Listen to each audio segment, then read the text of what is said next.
దేవుని యొక్క నామంలో కూడి ఉన్న ప్రతి ఒక్కరికి ప్రభు పేరిట వందనములు తెలియపరుస్తూ ఉన్నాను. ఈ సమయమందు ఒక పల్లవి మనం పాట పాడుకుని దేవుని యొక్క వాక్యంలోనికి వెళ్దాం. యేసు రాజుగా వచ్చుచున్నాడు, భూలోకమంతా తీసుకుపోతాడు. యేసు రాజుగా వచ్చుచున్నాడు, భూలోకమంతా తీసుకుపోతాడు. రవి కోటి తేజుడు రమ్యమైన దేవుడు, రవి కోటి తేజుడు రమ్యమైన దేవుడు రారాజుగా వచ్చుచున్నాడు. యేసు రారాజుగా వచ్చుచున్నాడు, యేసు రాజుగా వచ్చుచున్నాడు, భూలోకమంతా తీసుకుపోతాడు. పరిశుద్ధుడ ప్రేమల తండ్రి నీకు వందనాలు. ఇదిగో ప్రభువా, యొక్క దినమందునైనా నీ యొక్క వాక్యము వినడానికి, ప్రభా నీ యొక్క వాక్యము తెలియజేయడానికి చక్కటి సమయాన్ని, అనుకూల సమయాన్ని ప్రభువా మాకు అనుగ్రహించినందుకు నీకు స్తోత్రములు. ప్రభా ఈ యొక్క దినమందు ప్రభా మేము ఈ యొక్క వాక్యాన్ని ధ్యానం చేయకుండగా ఈ వాక్యంలో ఉన్న ప్రతి వాక్యములు మా హృదయాలకు తాకినైనా మా యొక్క హృదయాలు మార్చుకునే బాధ్యత యోగ్యత మాకు అనుగ్రహిస్తారని, ఈ యొక్క వాక్యములు వింటూ ఈ యొక్క వాక్యములను ఇతరులకు చేరవేస్తున్న వారిని కూడా ప్రత్యేకంగా దీవిస్తారని యేసు నామములో వేడుకుంటున్నాము తండ్రి, ఆమేన్. ప్రియ దేవుని సంగమ, ఈ యొక్క నేటి దినమందు మనము ప్రత్యేకమైన పాటతోటే మనకి అర్థమై ఉంటది. దేవుని యొక్క తీర్పులు, ఆయన యొక్క న్యాయపీఠం ఎదుట అనే అంశాలు కొన్ని ఉన్నాయి. అయితే ఈ రోజు ఈ యొక్క వాక్యాంశము క్రీస్తు సేవలో ఆత్మీయముగా ఉపయోగపడాలి, క్రీస్తు సేవలో ఆత్మీయముగా ఉపయోగపడాలి అనే అంశం ద్వారా మనము ధ్యానం చేయబోచు ఉన్నాము. అయితే ఈ యొక్క వాక్యాన్ని ప్రకటన గ్రంథము 15వ అధ్యాయము 3-4 వచనాలు నేను చదివి వినిపిస్తాను. వారు, ప్రభువా దేవ సర్వాధికారి, నీ క్రియలు ఘనమైనవి, ఆశ్చర్యమైనవి, యుగములకు రాజా, నీ మార్గముల న్యాయములను సత్యములనై ఉన్నవి. ప్రభువా నీవు మాత్రము పవిత్రుడవు, నీకు భయపడని వాడెవడు. ఈ యొక్క వాక్యాలను మనము ధ్యానం చేసినట్లయితే ఈ యొక్క వాక్యాలు 3-4 వాక్యాలు కలిపి ఉన్నవి కనుక మనము వాక్యాలని మనము తేరి చూద్దాము. నీ నామమును మహిమపరచబడ నీ నామమును మహిమపరచని వాడెవడు. నీ న్యాయ విధులు ప్రత్యేకపరచబడినవి గనుక జనులందరూ వచ్చి నీ సన్నిధిని నమస్కారము చేసిదరని చెప్పుచు.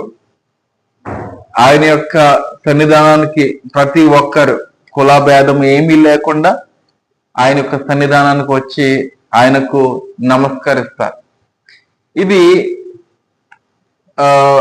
ఈ బైబిల్ గ్రంథము గ్రీక్ భాష, అలాగనే హెబ్రూ భాష, వీటి నుంచి తర్జుమా చేశారు. నమస్కారం అంటే అది కొంచెము వినసంపుగా లేదు, కానీ వందనములు తెలియపరుస్తారు. నీ నామములో వారు నీకు వందనములు తెలియపరుస్తారు అని తర్జుమా నేను చేస్తూ ఉన్నా. వారు, ప్రభువా దేవ సర్వాధికారి, నీ క్రియలు ఘనమైనవి. అవును, దేవుని యొక్క క్రియలు చాలా ఘనమైనవి. ఈ యొక్క ఘనమైన క్రియలు మనము ఆదులను మనం చూసుకున్నట్లయితే దేవుడు తన యొక్క నోటి మాట ద్వారా ఈ యొక్క సృష్టిని చేస్తున్నాడు. ఆ తర్వాత ఎన్నో గొప్ప కార్యములు, ప్రాముఖ్యంగా మనం చూడాలంటే ఐగుప్తు ప్రాంతంలో 10 తెగుళ్ళు వచ్చినాయి. ఆ తెగుళ్ళ ద్వారా మరి ఇజ్రాయెల్ ప్రజల్ని ఎంతగా రక్షించాడు. అలాగనే మరి ఆ యొక్క ఇజ్రాయెల్ ప్రజలు ఎడారి ప్రాంతం గుండా వస్తున్నప్పుడు ఆ యొక్క సమయంలో కూడా దేవుడు గొప్ప కార్యం చేస్తున్నాడు. నీటిని మధురంగా మార్చాడు. అలాగనే బండ నుంచి నీళ్లు ఉబికి ఉన్నాయి. అలాగనే మరి మన్నాను కురిపించున్నాడు. అలాగనే దేవుడు స్వయంగా ప్రజలందరితోటి మాట్లాడినాడు. మరి అలాగనే ఇంకా ఎన్నో గొప్ప కార్యములు దేవుడు చేసినట్టుగా మనము చూస్తూ ఉన్నాం. ఆయన యొక్క గొప్ప కార్యము మనము ధ్యానం చేయాలంటే, మనం చూడాలంటే ఈ యొక్క దినము మనకి సరిపోదు. కనుక మనం కొన్ని క్రియలు మనం చూసినట్లయితే ఆయన యొక్క ఘనమైనవి, ఆశ్చర్యకరమైనవి, యుగ యుగములకు రాజా, నీ మార్గముల న్యాయములను సత్యములైనవి ఉన్నవి. ఆయన ఎప్పుడునూ అసత్యంలోనికి పోలేదు, అసత్యంలో ఆయన నడవలేదు. సత్యంలో నడవమని ఆయన ప్రతి ఒక్కరికి బోధించాడు, విన్నవించుకుని ఉన్నాడు. ఈరోజు కూడా దేవుని యొక్క వాక్యము మనందరికీ తెలియజేస్తున్న మాట ఏంటంటే, సత్యంలో మనం ఉండాలి. సత్యంలో లేని ఎడల, ఆయన యొక్క మార్గంలో లేని ఎడల మనకి ఎటువంటి విపత్తులు వస్తాయన్న కూడా ఈ యొక్క 16వ అధ్యాయం చాలా స్పష్టంగా దేవుని యొక్క దూత 3వ బోర ద్వారా మనకు వినబడుచున్నది. ఆ వాక్యాలు మనము తర్వాత చూద్దాము. నీవు మాత్రము పవిత్రుడు, నీవు మాత్రమే పవిత్రుడు. ఈ ప్రకటన గ్రంథము చివరి గ్రంథము కూడా తెలియజేస్తున్నది ఏంటంటే, ప్రభువు పవిత్రుడు. ఆయన ఈ యొక్క పాపపు లోకానికి వచ్చాడు, కానీ ఆయనలో ఎటువంటి పాపము లేదు. ఆయన ఎటువంటి పాపపు క్రియ చేయలేదు. ఆయన ఎటువంటి పాపపు ఆలోచన చేయలేదు. ఆయన చాలా మంచివాడు, దైవికంగా ఎదిగి ఉన్నాడు. అయితే ఆయన యొక్క మాదిరి మనము కూడా మరి రుచి చూడాలి, చూపించాలి. దేవుని యొక్క ప్రేమను మరి రుచి చూడవలసిందిగా ఎంతైనా నేను కోరుచున్నాను. నీవు మాత్రము పవిత్రుడు, నీకు భయపడని వాడెవడు? ఆయనకు భయపడని వాడెవడు? చాలా మంది అండి యేసు ప్రభు ఉన్నప్పుడు కొంతమంది భయపడ్డారు, కొంతమంది భయపడలేదు. దేవుని యొక్క సేవలో ఉంటూ వారు భయపడలేదు. దేవుని యొక్క సేవలో ఉన్నారా? ఆ సమయంలో ఎవరున్నారు? దేవుని యొక్క సేవలో యాజకులు, ఏమంటే సద్దుకాయలు ఆ యొక్క ప్రాంతంలో ఉన్నారు. వారు ఉన్నప్పుడు దేవుడు మాట్లాడుతుంటే ఆయన యొక్క మాటకు బదులుగా వ్యతిరేక సమాధానం వారు చెప్పేవారు. ఈ యేసు ప్రభువు వీరిని రక్షించగలడా? ఈ యేసు ప్రభువు నేనే దేవుడని ఆయన చెప్పుకుంటున్నాడని శిక్ష విధించాలని మరి యోధులు, మరి అలాగనే అక్కడ ఉన్న పరిసయ్యులు, యాజకులు ఆ యొక్క తెలివి మీదకి ఎక్కించాలని వారు ఎంతగానో పాటు పడినట్లుగా మనం చూస్తూ ఉన్నాం దైవిక గ్రంథములో.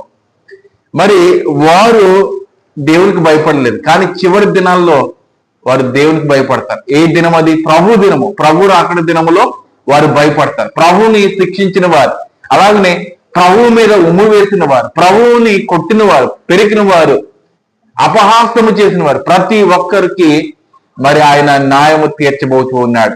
ఆ యొక్క సమయము తొందరలోనే ఉన్నది. నీ నామమును మహిమపరచని వాడెవడు? నీ న్యాయ విధులు ప్రత్యేకపరచబడినవి కనుక జనములందరూ వచ్చి నీ సన్నిధిని నమస్కారము చేస్తారు, వందనము చేసేదారు.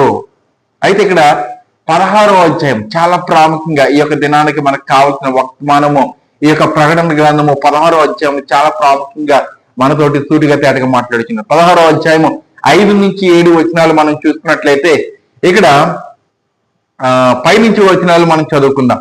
4వ వచనం నుంచి. 3వ దూత తన పాత్ర నదులలోను జలధారలలోను కొమ్మరింపగా అవి రక్తమయ్యాను. ఈ యొక్క నీటిని రక్తముగా మార్చడం మనము ఒకసారి జ్ఞాపకం చేసుకున్నట్లయితే, మోషే కూడా నీటిని రక్తముగా మార్చాడు. అక్కడ గొప్ప కార్యం జరిగినది దేవుని యొక్క కృపను బట్టి. అయితే ఈ యొక్క చివరి దినాల్లో, అంటే ప్రభు యొక్క రాకడకు మునుపు జరిగే కొన్ని ప్రక్రియలు, కొన్ని క్రియలు కనపడతాయి. అవి 7 పాత్రలు మరి కుమ్మరించబడతాయి. ఒక్కొక్క పాత్ర ఒక్కొక్క విధ్వంసాన్ని సృష్టిస్తూ ఉంటారు. అయితే ఇక్కడ 3వ దూత తన యొక్క పాత్రను నదులలోను అలాగనే జలధారల్లోను కుమ్మరింపగా అవి రక్తమైంది. నదులలో, అలాగనే జలధారలలో, సముద్రములో, మరి ఈ వీటిలో మరి వీటినన్నిటిని రక్తంగా మార్చినట్లయితే అక్కడ త్రాగడానికి నీరుండదు. కానీ ఈ సమయంలో ప్రభువుని నమ్ముకున్న వారు వేరుపరచబడతారు. దేవునికి స్తోత్రము కలుగుగాక. ప్రభువుని నమ్ముకున్న వారు, అనగా సత్యమైన మార్గంలో ఉన్నవారు, ప్రభు దినాన్ని ఆరాధన చేస్తున్న వారు, వీరు ప్రత్యేకంగా ఏర్పరచబడతారు. అంటే ఆ యొక్క వీరు చివరి దినాల్లో దేవుని యొక్క రాకడ గురించి ఎరిగి కొన్ని మార్గములు వారు సూచించుకుంటారు. అంటే ఆ యొక్క ప్రజలకు దూరముగా వారు బ్రతుకుతారు. అంటే కొండల ప్రాంతానికి వెళ్ళిపోతారు.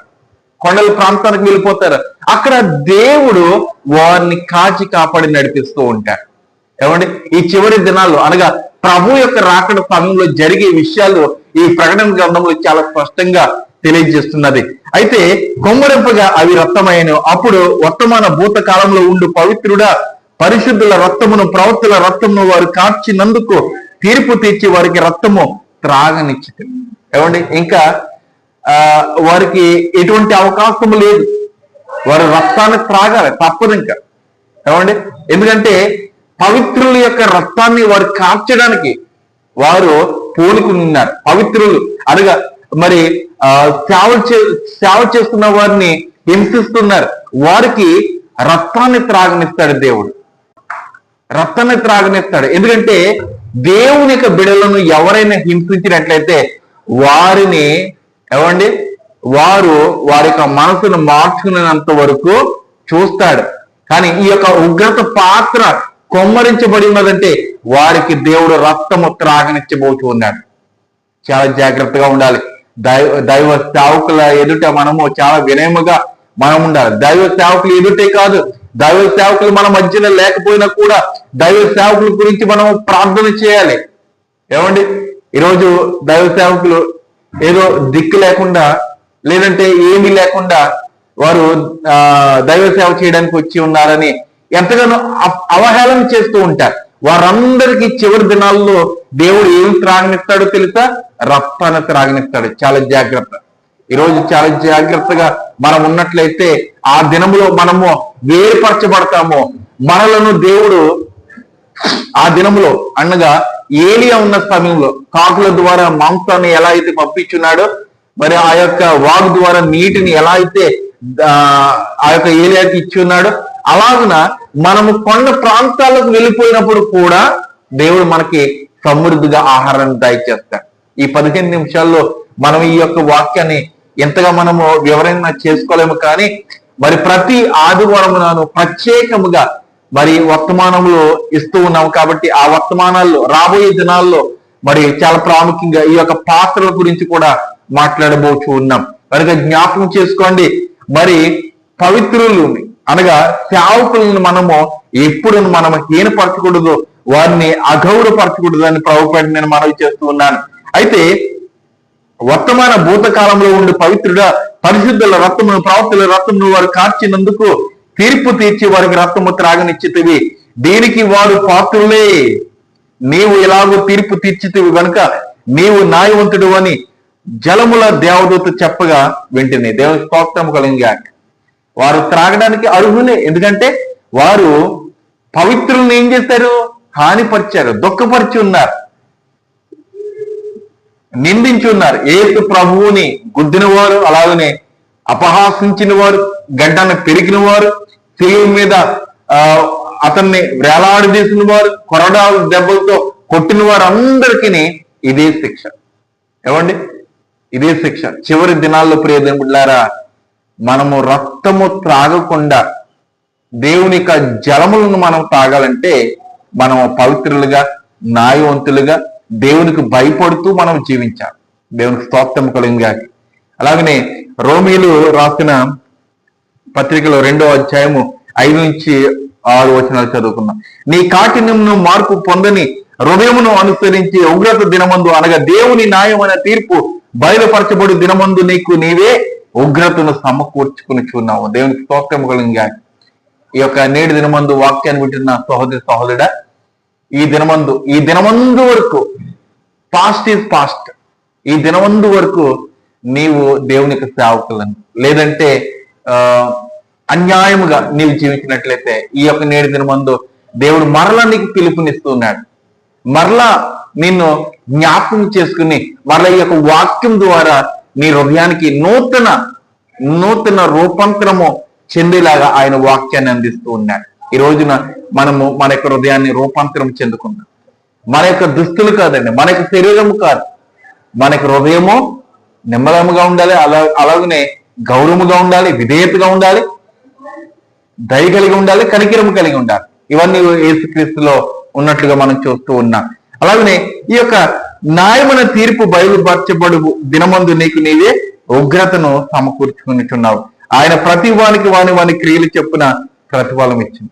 ఎవరైతే ఏ రీతిగా క్రియలు చేస్తున్నారో, అన్యాయం చేస్తే అన్యాయముగానే మరి వారి యొక్క క్రియల మూలముగా ప్రతిఫలం పొందుకుంటారు. ఒకవేళ మంచి కార్యం చేసినట్లయితే ప్రభు వచ్చినప్పుడు, ప్రభు రాకడలో వారు కూడా మరి ఎత్తబడే గుంపులో ఉండే అవకాశము ఉంటుంది ప్రియ బిడ్డలారా.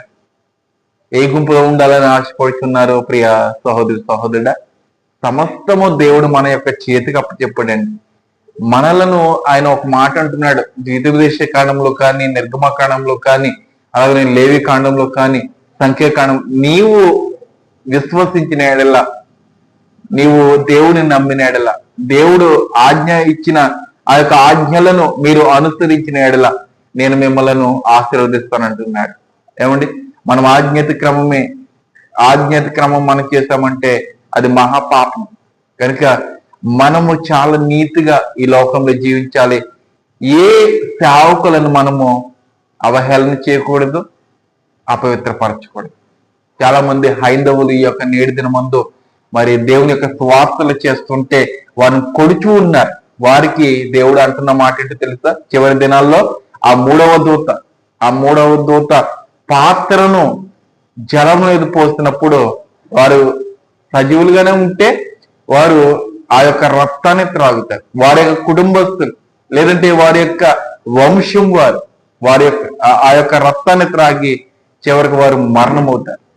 కనుక ప్రియ బిడ్డలారా, చాలా స్పష్టంగా దేవుని యొక్క వాక్యములు మనకి తేట తెల్లగా తెలియజేస్తున్నాయి. ఈ యొక్క చివరి దినాల్లో ఈ యొక్క ప్రకటన గ్రంథము చాలా ప్రాముఖ్యమైన పాత్రను వహిస్తున్నది. కనుక మనము క్రీస్తు సేవలో ఉంటూ ఆత్మీయముగా మనము ఉపయోగపడాలని ప్రభుపేట మిమ్మల్ని నేను బ్రతిమాలుతూ ఉన్నా.